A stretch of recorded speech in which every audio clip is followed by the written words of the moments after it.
The Philadelphia 76ers, with a 41-21 record, are the second seed in the East and the second best defense in the league. This is a vast improvement from their previous year record of 43-30 as a 6 seed. They got swept by the Celtics in last year's playoffs in the first round. This was a massive disappointment which led to major changes in this offseason.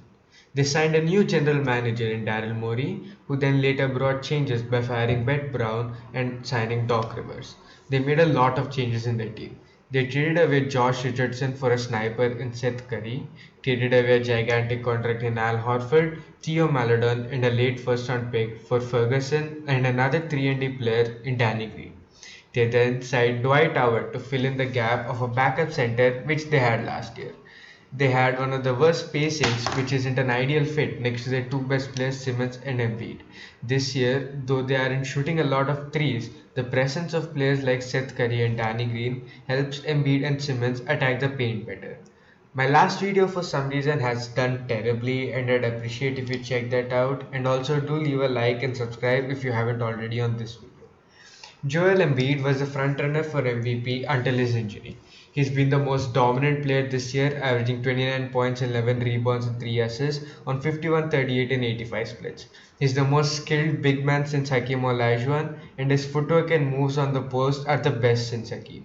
Not a single defender in this league can match up against him man to man. Even Defensive Player of the Year candidate Rudy Gobert got stomped by Embiid this season. He's getting to the line a lot more this season. Fouling him has been the only way to stop him this season. Him being surrounded by shooters like Seth Curry has helped a lot. He's also an exceptional defender who clears out everything Ben Simmons can't. He's become stronger and his high post and low post game have improved. But another reason his post game has improved this season is his face-up mid-range game. He has added a new threat of a better mid-range game. This gives the defenders another thing to have in consideration while guarding him. Ben Simmons is the front runner for Defensive Player of the Year this year. He's been locking down every team's best perimeter player in the clutch. He's had possessions where he's locked down or made it tougher for players such as Damian Lillard, Luka Doncic, Steph Curry, and many more great point guards. He's averaging 14.7 points per game, 7.5 rebounds, and 7 assists per game. He's the best player in transition this season and is an amazing playmaker and a great driver in the basket. About 70% of his shots come in the paint. His numbers have deteriorated this season. He's had great games here and there, but he hasn't been able to be consistent. Embiid has been out for 17 games this season, and Simmons has played in 7 out of those 17. Though Philly has had a winning record in these 7 games, Simmons hasn't been as aggressive as you expect him to be. This has been a problem with Simmons since long.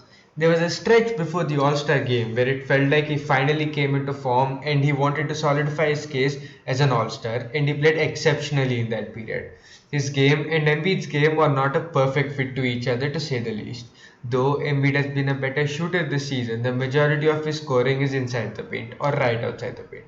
Simmons also having more of his shots inside the paint doesn't help. He can't shoot at all from 3 and barely attempts any from mid-range. This will allow teams to put additional defenders on Embiid. Embiid is a good passer, don't get me wrong, but he isn't at a level where he can find an open man on every possession. And an underrated player on this team is their second scoring option, Tobias Harris. When the Sixers signed Doc Rivers, when many people expected was Harris to go back to his Clippers 20 point per game form. And that's exactly what has happened. He's been averaging nearly the same stats from that year, averaging 19.9 points per game, 7 rebounds per game, and 3.6 assists per game on a career high 52% from the field and 41% from the 3 while shooting 89% from free throw. Basically nearly 50-40-90. He's their primary shot creator and their scorer in clutch. He's their best shooter off the dribble and was a borderline all-star this season. They also have great scoring off the bench in Shake Milton, who's averaging 13.3 points per game. Their trade deadline addition in George Hill. Furkan Korkmaz, who's shooting 39% from 3. Tyrese Maxey, their rookie who they got this year, who's showing signs of becoming a dynamic scorer. And solid defenders such as Matisse Thybulle and Dwight Howard. One of the two main concerns for this team this year should be Embiid's health. He's one of the most injury-prone players in the league who has missed 17 games this season too. When he's healthy, he has potential to average around 40 points per game in a series in the playoffs, as the East doesn't have as many great defenders at the center position. He's a dog on defense and one of the best roles in the NBA, which makes him so much more funner to watch. and his health determines Philly's chances this season. And their second concern should be the fit between Simmons and Embiid and how the teams are going to exploit it in the playoffs. Though they've tried and gotten a lot of shooting this season, they're only the 26th in made threes on the season. And better defenses and an increase in half-court offenses in the playoffs will only decrease Ben's effectiveness. Defenses will slug much deeper in the playoffs while guarding him, forcing him to shoot from 3 or mid-range. Anyways, I expect Philly to be one of the best matchups against the Nets and a title contender. Ben Simmons is the best one-on-one matchup for KD in the league, and other defenders such as Danny Green and Matisse Thybulle for sure can't stop Harden and Kyrie, but can do a better job than a lot of the league. Embiid will have a feast of a series with the Nets' terrible defense, and this should be a well-fought 6 or 7 game series. I'm still taking the Nets over them, but the Nets not having enough playing time together and their questionable defense can give us 76ers a very good chance. So this is the end of the video, and I'd appreciate a like, share and a subscribe, and do check out my previous video about the Utah Jazz. I believe it's my best video yet, and I'd appreciate if you check that out and left a like on this video.